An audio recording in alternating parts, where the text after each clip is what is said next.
We've been telling stories for 350,000 years. Since the invention of language, we've been telling stories, and that's how we have passed on our communal knowledge, how we've taught life lessons to each other. So I've always grown up being fascinated by folklore. It gives you a sense of connection to that place, a connection to the people who come before you. The captivating thing about these stories is how something so simple and so basic can connect at such a raw, base level.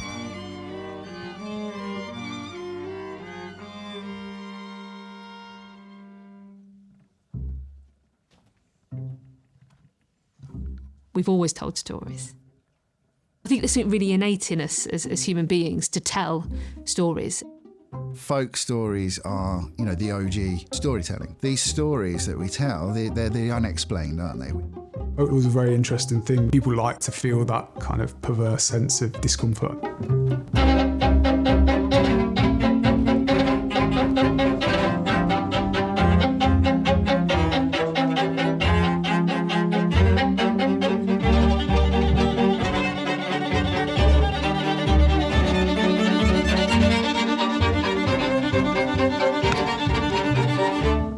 Stories are just ingrained in us. That is us. We are stories.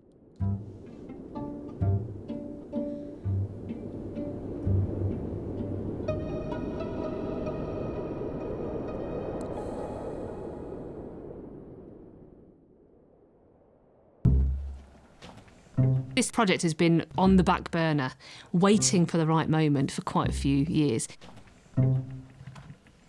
It came from the idea of place, the idea of storytelling, and the idea of passing those stories down. At some point it was going to be a podcast around the different stories in Leicester and what we could find.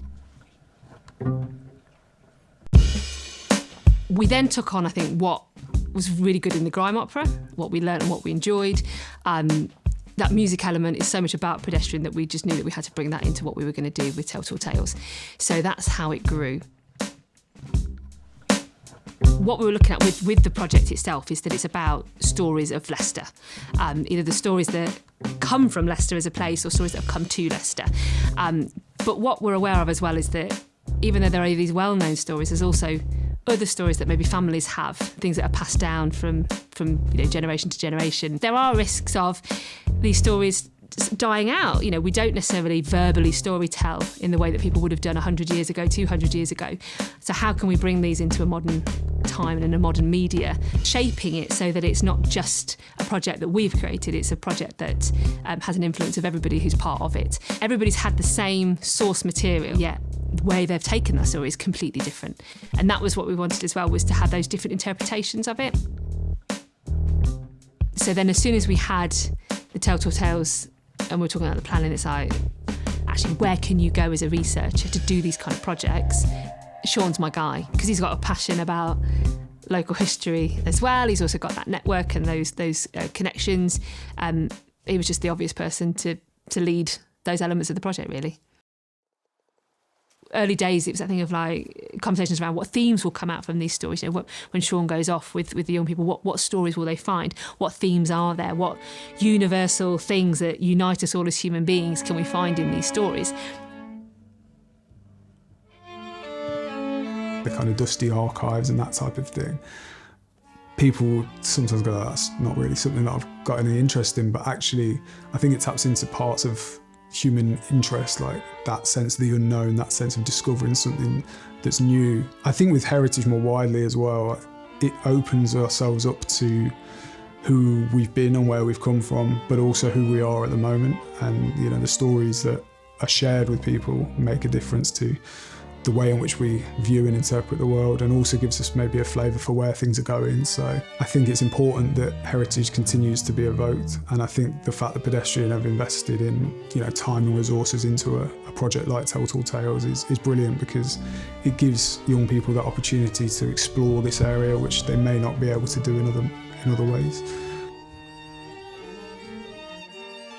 Looking at old books and taking in the sense of what heritage can be and where it sits, and often it's in dark and dingy corners where you need to really dig and find things, and you uncover it in a dusty book in the corner of an archive that no one's opened that book for 50 years, but you uncover it and you change the course of your research, potentially open people up to new information. That's a real sense of fulfilment. And I think that the group, when looking through the University of Leicester archives, got a feel for the fact that there is so much information out there. And in fact, the real skill when it comes to heritage in a lot of respects is the ability to find that stuff. When you take on historical research, you have a responsibility to not just Google things, to really get beneath the surface level. So you need something that's a bit more concrete and a little bit more nuanced, perhaps. And I think what I bring to the table is an ability to connect with people and find what is underpinning things. That's what research does, in my opinion. So yeah, Pedestrian asked me to get involved with the Total Tales project, and they needed somebody with heritage knowledge, with historical research and abilities.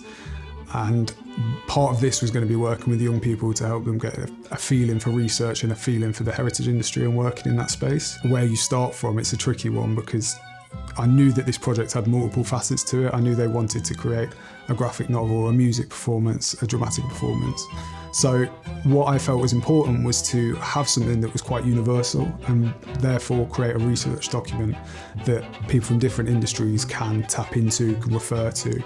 Sort of like the holy grail of the project, if you like. I spoke with Debbie and I spoke with Hannah at Pedestrian, and they said, we want about 6 stories. They want to be Leicester based or Leicestershire based. And we need you to turn that into something that's real.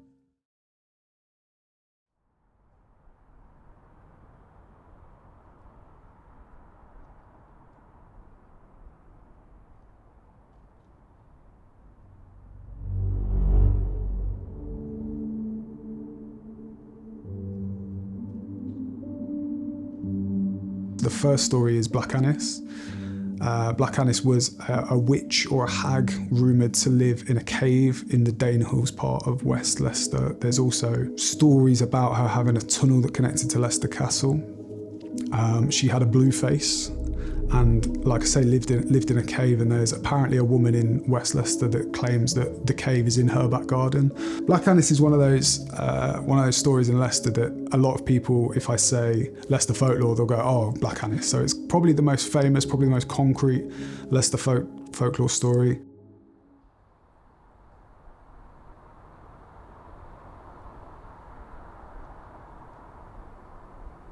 The second story is the 9 o'clock horses.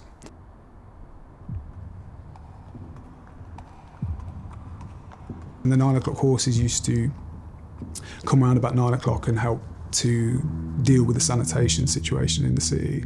Parents would threaten their children, if you don't behave, the 9 o'clock horses will get you and come for you. I think there's actually more to it. I think this is quite sad and macabre, but there were children on the streets of Leicester that were perhaps, living in very bad conditions and perhaps didn't have a home to go to, and often the 9 o'clock horses and the people that were kind of riding those horses would actually take the children to the authorities because they needed support. So there's a bit of a darker side to it as well.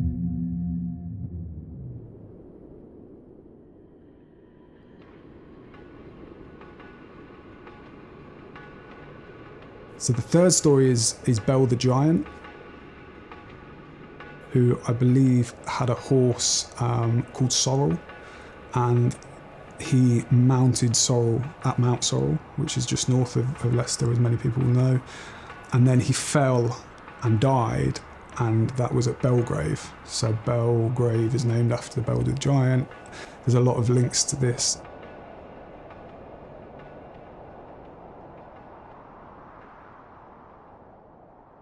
The fourth story is the cursed slippers of Papillon Hall.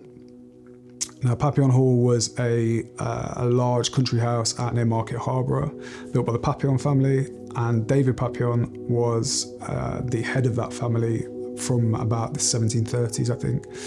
He is rumoured to have had a Spanish mistress that he kept in his attic and was kind of treated like a bit of a slave and God knows else what.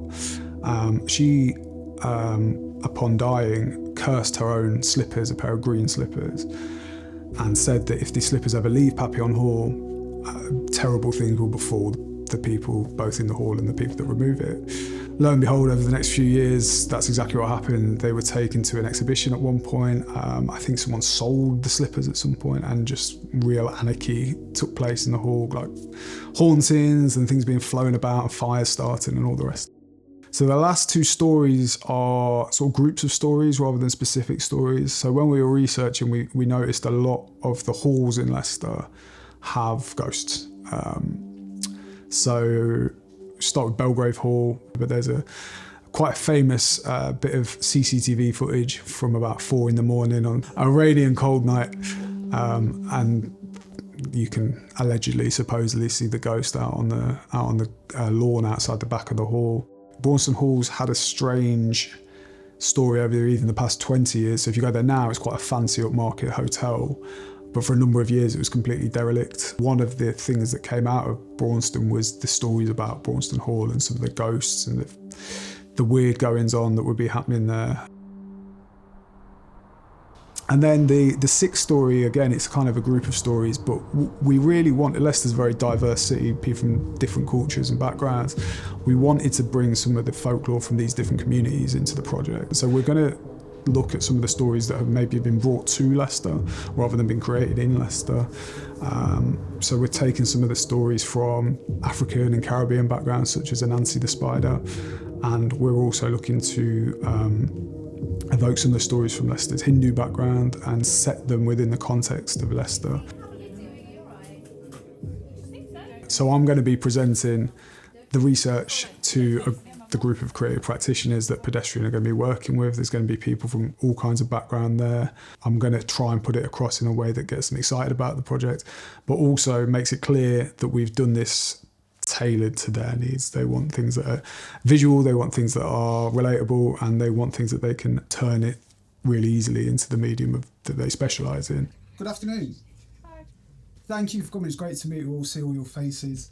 Thank you for giving up a sunny Monday afternoon to spend it in here with us. It's really appreciated. I'm looking forward to meeting the people that are going to take this kind of project that we've been working on and take it forward and move it on to the next level and turn it into performances, turn it into mediums that are going to engage with people and hopefully really evoke the interest that people have in folklore in Leicester and Leicestershire and start conversations about it, inspire some people and see where these stories go next, I guess. There are two types of writers. There's a planner and a pantser. Have you heard that phrase before? So writers have they live or die by these two writing schemes, and the planner will sit down and meticulously plan everything, every frame, every word, and then they'll sit down and write. Pantsers do the whole thing by the seat of their pants. And I'm a weird, bizarre crossbreed between the two. If you talk to any writer, they'll say they're either one or the other, but I'm a crossbreed between the two. So I have the idea, and then I need to plan something. I need to write something down to keep it alive, but it will look nothing like that. The finished product will not adhere to that plan at all. That plan goes, and as soon as I've written it down and I start writing, and that's gone, and then I'll just keep thinking about it and keep mulling it over, chewing it over, and then eventually the deadline is 24 hours behind me, and and I've actually written something that can go to print. I've always been fascinated by folk stories. Everywhere we go, wherever we go, we are UK holidayers, we're staycation kind of people. So wherever we go, I look for the plaques and I look for the history and I look for what interesting things happened here. So the opportunity to learn about Leicestershire's folklore was really exciting, and then to be able to write about it as well was even better. It's a great way for me to get involved and put my own fingerprints on the storytelling tradition, and the story lives on a little bit more because I've added to it, and I've built a new story around today using the same mythology.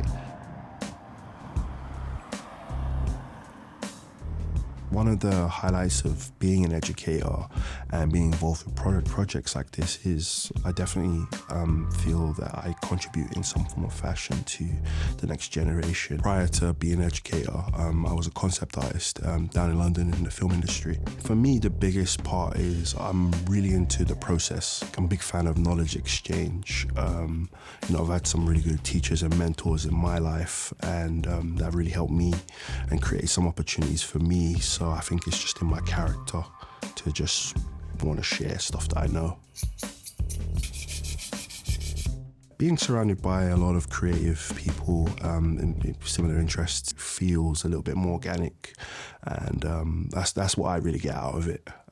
Students are really passionate and engaged, and I am too, so it makes the job a bit easier. I got in contact with Pedestrian. Debbie basically introduced me to this idea that they wanted to do take tales about Leicestershire. There'd be writers as well as artists, so it felt like a real cultural exchange, and that really appealed to me. So I went back to work, and I spoke to my students. I mentioned it a few times just to gauge the interest, really, because students are always looking for these opportunities where they can get first-hand experience doing something practical. I treat it almost like an application process. So it was just like, okay, if you're really serious about this opportunity, submit your portfolios to me. And a few of the ones that were, really confident about it, and some applied really substantial work. I sent them to Debbie, and then we got the ball rolling.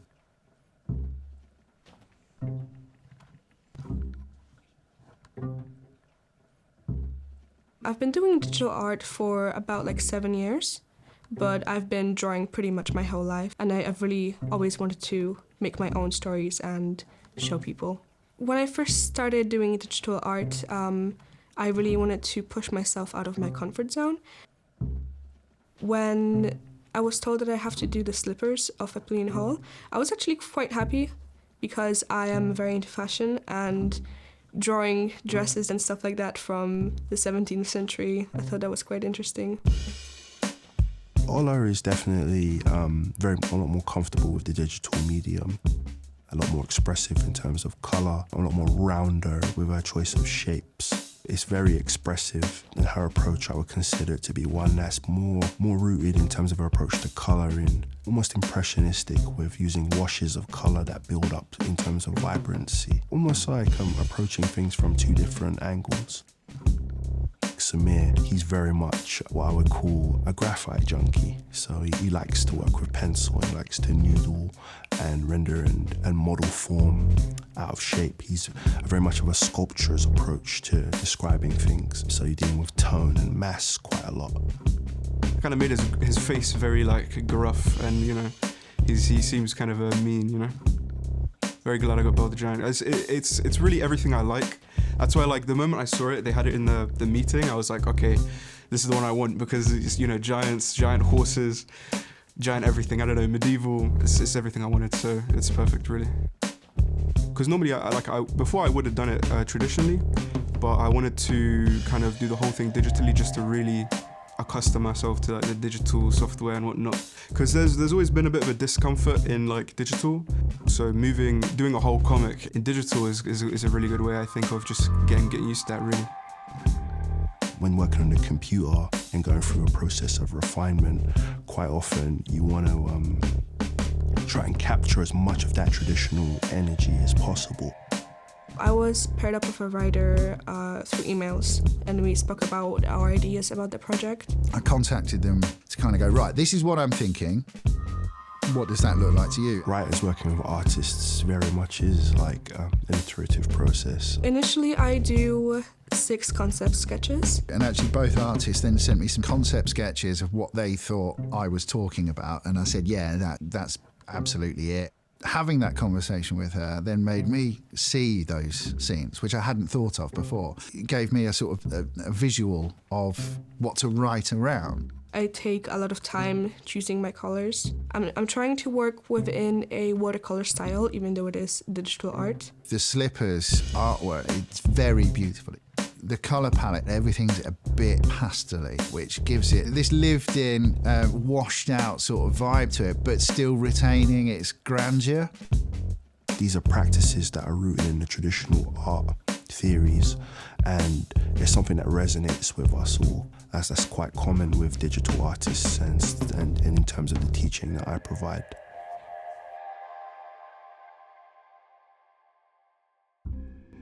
We were engaging with Historic England as a partner. They're a really nice, natural partnership for this project. We knew we wanted to engage with schools in some way, shape or form, engage the young people with the stories that we had, and then for them to go away, talk to family at home or find out, about their own sort of stories, and then come back and bring those back in and use those stories to, create a creative response. Again, there's that real nice open-endedness of, I don't mind what it is, as long as it's creative. So be it a story, be it a drama piece, be it a poem. It's how those young people want to engage with those stories. We were asked to work with the Curve Young Company. They really engaged with wanting to create different work. I gave them different prompts to make it feeling chilled and creeped out when you're watching them. After they'd created their poems and devised what they were going to do and come up with the ideas, so they brought the props, the costume. They did some rehearsal and then went straight into filming. And they came out with some wonderful short films, which are these abstract, strange, uncanny films of their own folk stories, all the folk stories of the project.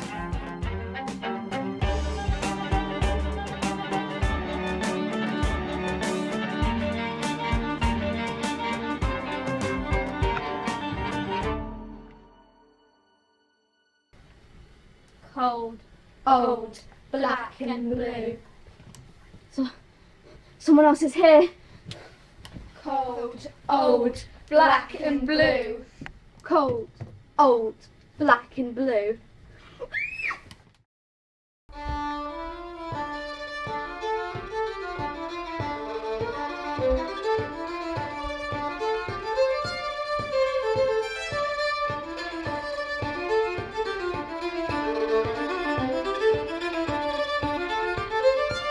You can get such emotion through a story, and then you can apply that to music. You can apply a story to the music, and you can often get quite a powerful emotion from it.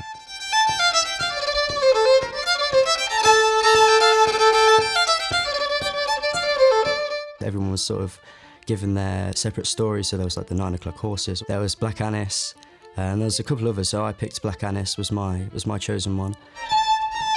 My ideas are very free-flowing. Sometimes I'll play on the piano and an idea will come to me. Sometimes it'll take me days to come up with something. And oftentimes I'll just be walking and an idea will come out and I'll think, right, that could work really well on a violin, for example. That's where I really start off. And then from there I'll sort of really build it up and I'll think, right, what instruments will really make this feel more sad, more somber? And then I sort of really try and understand what the piece is trying to ask of me, because I'll often write it and it'll take on a life of its own.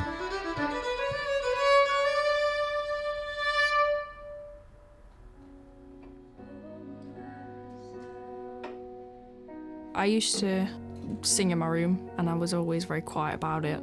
And then I remember my mum bought me this karaoke set for my birthday, and that was the first time I sung in front of anyone. And then I came to pedestrian, so I go to a course in pedestrian, and that's brought a lot of my confidence back out again. And I was convinced I'd never write a song. I wouldn't sing in front of anyone. I wouldn't record.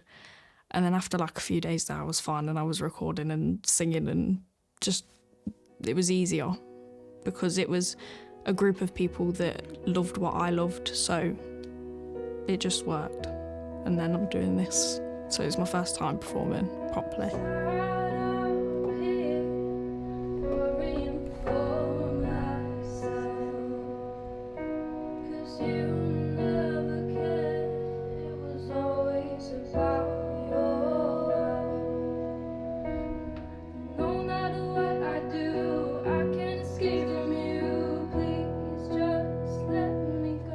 I chose the slippers. It's basically, the way I've wrote it is, it's kind of like a ghost, if that makes sense, trying to explain what happened from her point of view. So I already had the idea of, okay, it needs to be sad, it needs to be slow, it needs to be get you in your feels a bit. There's one line in it, I never got to dress in white. And that was my favourite one because it basically explains she was never his wife, she was his mistress.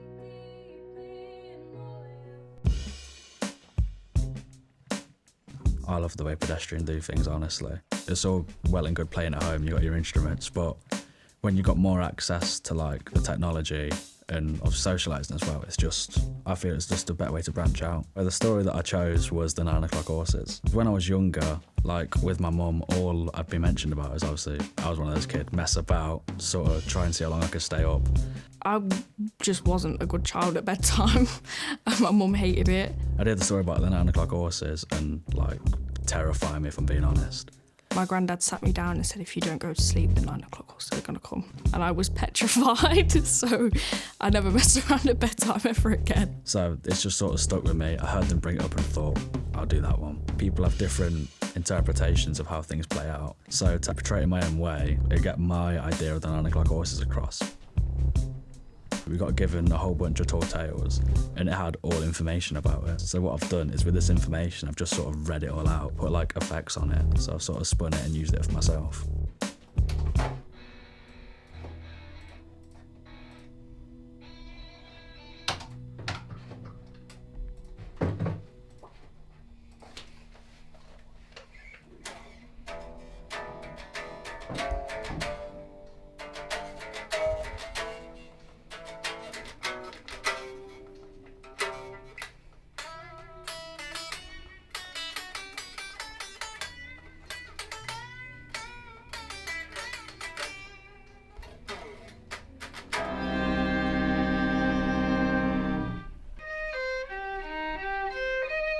It's good to have an understanding of the instruments when you write for them, because you know what the players are capable of, what sort of sound you can create with them, especially with the violins and the string quartet. There's a wide variety. Yeah, I do feel connection to stories like that because they're stories that have been told, they've had their own input put on them by different people, and it's something that is often, and in this case, very specific to a specific area. So for example, Leicester, Black Annis is unique to Leicester, and that's what I like. It very much represents a specific city, which is in this case, Leicester, Tell Tales.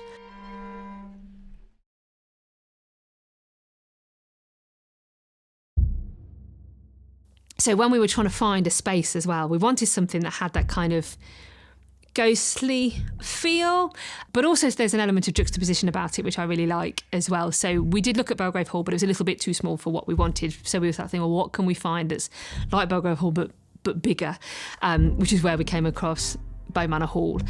So there's that real kind of old world feeling, but we're utilising the space in a new way. The idea being then that each room has a different performance, but then it's the decision of, well, who goes in which space and why.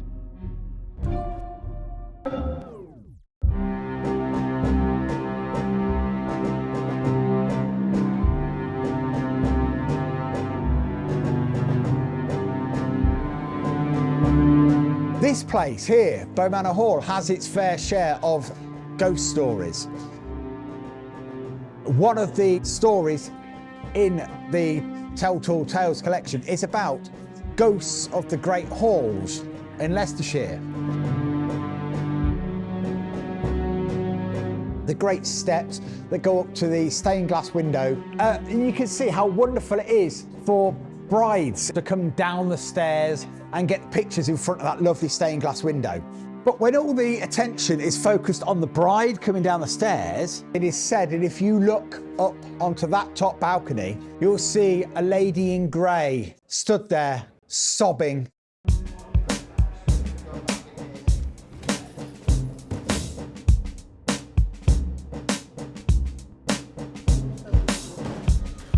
The little girl who haunts the attic rooms. This little girl, apparently she walks from door to door, never going in, always just looking.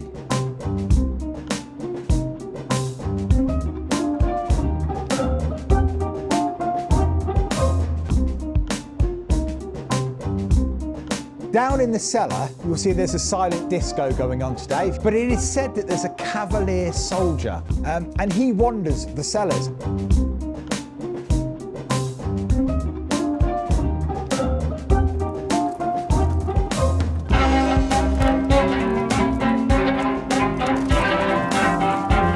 That's what folk stories are so good at. They're really good at giving us a connection to a land, and it keeps that magic and wonder alive.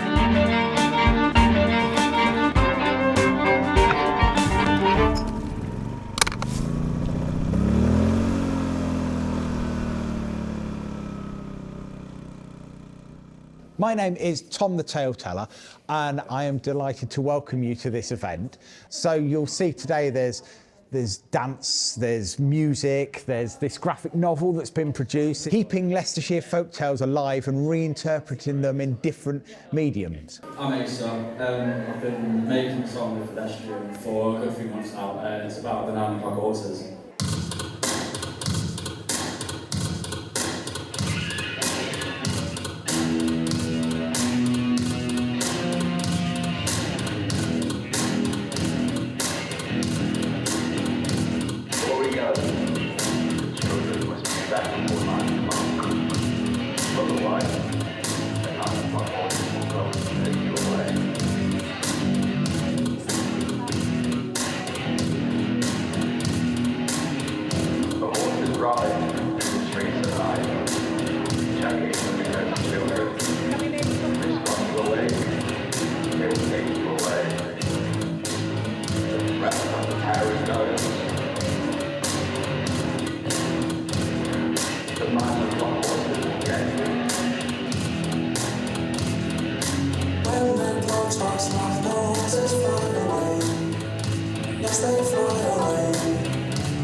Nancy, he was such a great character, and yeah, I'm gonna tell you this story of the tug of war. Nancy, he was a very mischievous spider. He lived in Africa and South America, and he spun webs and he was a story writer.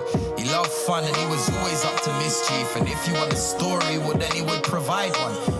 Now I'm gonna tell you a story of why you should never underestimate a spider. Now our story starts off in a jungle somewhere. Now you gotta stay safe cause it's a jungle out there. But Nancy was chilling in the shade of a tree. It was a real nice day and he was fast asleep. And as the summer breeze blew, it was cooling him down. There was a real loud sound that was shaking the ground. And now when Nancy woke up and started looking around like, hey yo, what's that sound? And so the booms and the bangs got closer, and Nancy was checking over all 8 shoulders. And suddenly an elephant dashed out the bush, and he squished poor Nancy right where he stood. And then Nancy said, hey yo, get off me you big free. Elephant replied, I'm so sorry bro, I didn't see. You're the second one I've stepped on this week, and plus you're only a pipsqueak. And then Nancy said, who you calling a pipsqueak? Nah, who you calling a pipsqueak? Wait, who you calling a pipsqueak? I might have been small, but I've never been weak. Nah, who you calling a pipsqueak? Nah, who you calling a pipsqueak? Nah, who you calling a pipsqueak? It's time to teach you a lesson. And so when Nancy said, hey, let's have a tug of war, I've got a really long rope and it stretches to the shore. And if you're really so big, then surely you'll win. And when you feel the rope tug, that's when we'll begin. And so the elephant said, yeah, okay, Nancy, I mean, sure, if that's what makes you happy. Now when Nancy dashed off to the end of the rope, because the Nancy had a plan and he knew how it would go. So when Nancy called out when he reached the sea, he shouted, Mr. Killer Whale, can you hear me? And just as Nancy was about to walk away, a massive killer whale jumped out of the way and said, hey, Nancy, did you just speak? You're the second one to shout for me this week. It's hard to hear you, cause I mean, you're a pipsqueak. And then Nancy's like, yeah, sorry about that. Wait, what'd you just call me? Who you calling a pipsqueak? Nah. Who you calling a pipsqueak? Nah. Who you calling a pipsqueak? I might have been small, but I've never been weak. Nah. Like, who you calling a pipsqueak? Wait, who you calling a pipsqueak?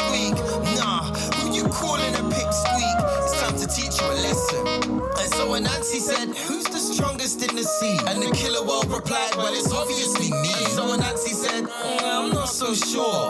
Why don't we have a tug of war? And so the killer whale agreed and tied the rope to his fin. And he waited for the tug on the rope to begin. And so Nancy dashed off to the middle of the rope. And he gave it a tug and he watched them go. And they pulled, and they pulled, and they pulled, and they pulled, and they pulled, and they pulled, till they couldn't no more. Then the elephant nearly got pulled to the floor. And the killer whale nearly got pulled to the shore. And then Nancy just said the same thing to them both. After he went and ran to each different sides of the rope. You're the second one that couldn't beat me this week. It's probably because you're a pipsqueak. Like who you calling a pipsqueak? See, you shouldn't call me a pipsqueak. Nah, never call me a pipsqueak. Cause I might have been small, but I've never been weak. Nah, who you calling a pipsqueak? See, you shouldn't call me a pipsqueak. Nah, who you calling a pipsqueak? I might have been small, but I've never been weak. True strength doesn't really matter about size. All that really matters is the size of your mind. True strength doesn't really matter about size. All that really matters is the size of your mind. Said true strength doesn't really matter about size. All that really matters is the size of your true strength doesn't really matter about size. All that really matters is the size of your mind. Remember that. If you think someone's bigger and stronger than you, then they're wrong. You got a bigger brain. Hope you enjoyed that. That was the story of the tug of war. My name's Jafro, and today I'm with Nancy. Have a good day, guys.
you at every move you make.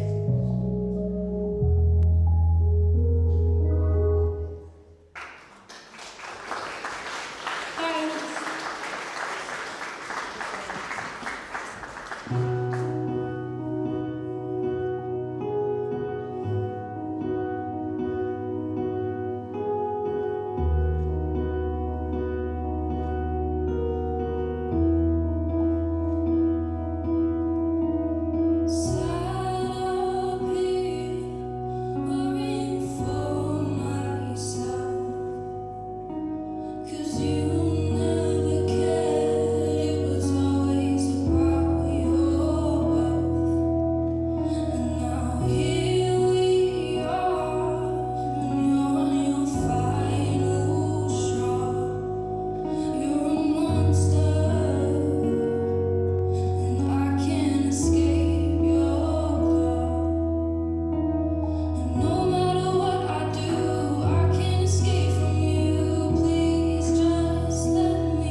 parents always used to tell me the story of the 9 o'clock horses. So when I heard about this project, I thought I'd do it.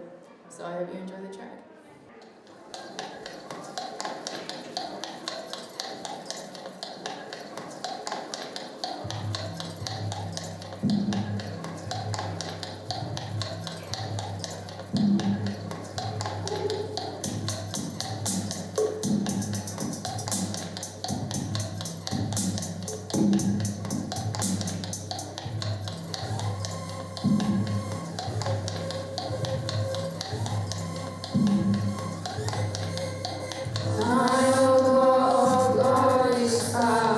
Monsters lurk in shadows, riderless and burning cars, perhaps on Halifax town.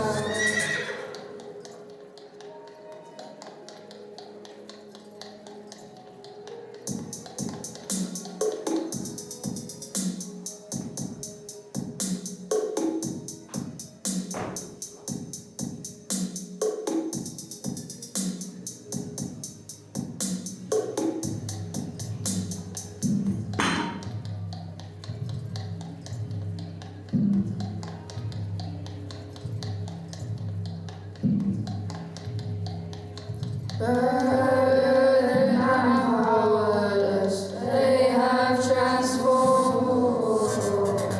Merciless beasts, stay asleep.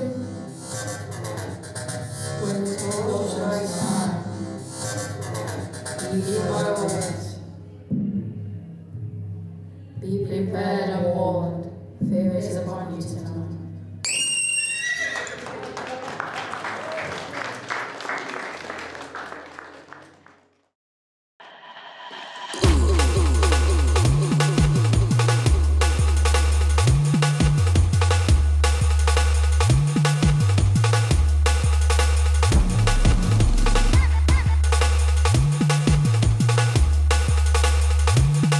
Free jump.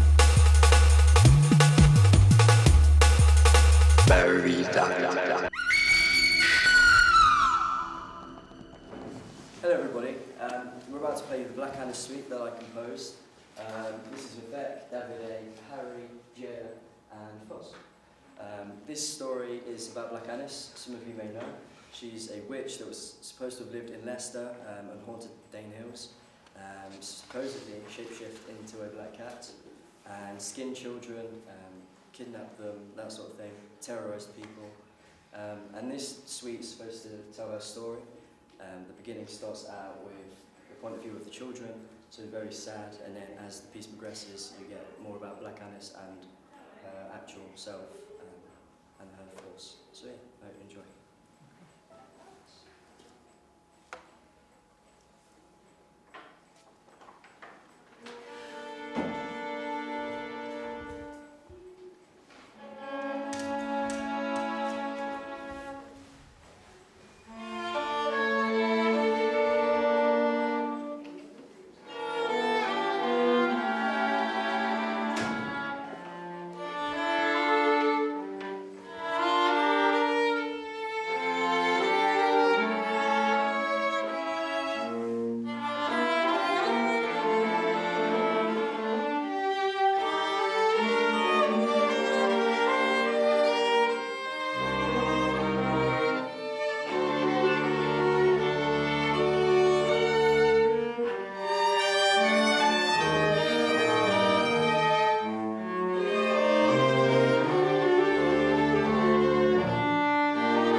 Currently, the pedestrian exhibition is up in the Leicester Stories Gallery.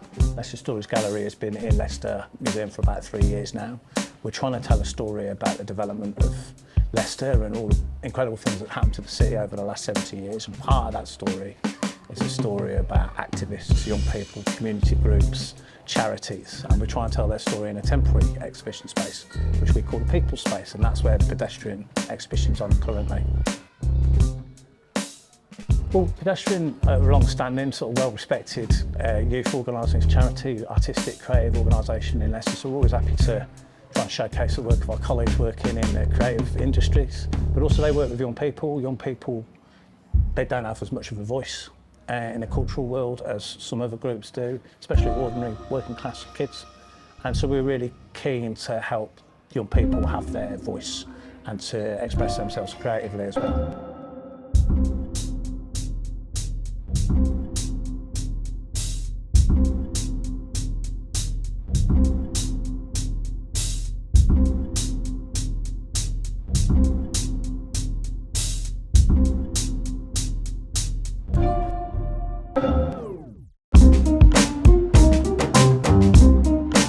The stories that are shared with people make a difference to the way in which we view and interpret the world, and also gives us maybe a flavour for where things are going. So the fact that Pedestrian have invested in time and resources into a project like Tell Tall Tales is brilliant, because it gives young people that opportunity to explore this area which they may not be able to do in other ways. I find it very important that Pedestrian do these sort of projects. It celebrates Leicester and people who live in Leicester, and it's good. It's a cultural background that I think people should know about. In terms of our culture and our history and dealing with stories and folk tales, these are things that need to be passed on, especially where today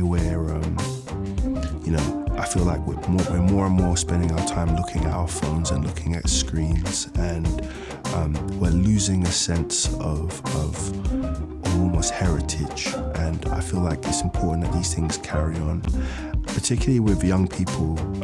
It's important that they have these stories that they can relate to, because I feel like they have a lot of value that they can learn from, and they can lead to much more enriching lives. I feel that for Pedestrian to do projects like this, obviously it involves culture as well, but it gets people together and you can meet lots of like-minded people, you can all connect. It cannot be understated how important projects like this are, and organisations like Pedestrian are, because of the range of different skills and the range of different disciplines and the range of different people that have been brought into this, the opportunities that it's given to people who otherwise wouldn't have had them. It raises the expectations of life for so many people. Yeah, and that sounds like a really, really, really grand statement, but it's not. It's absolutely 100% accurate that it delivers a higher expectation. It's essential, I think.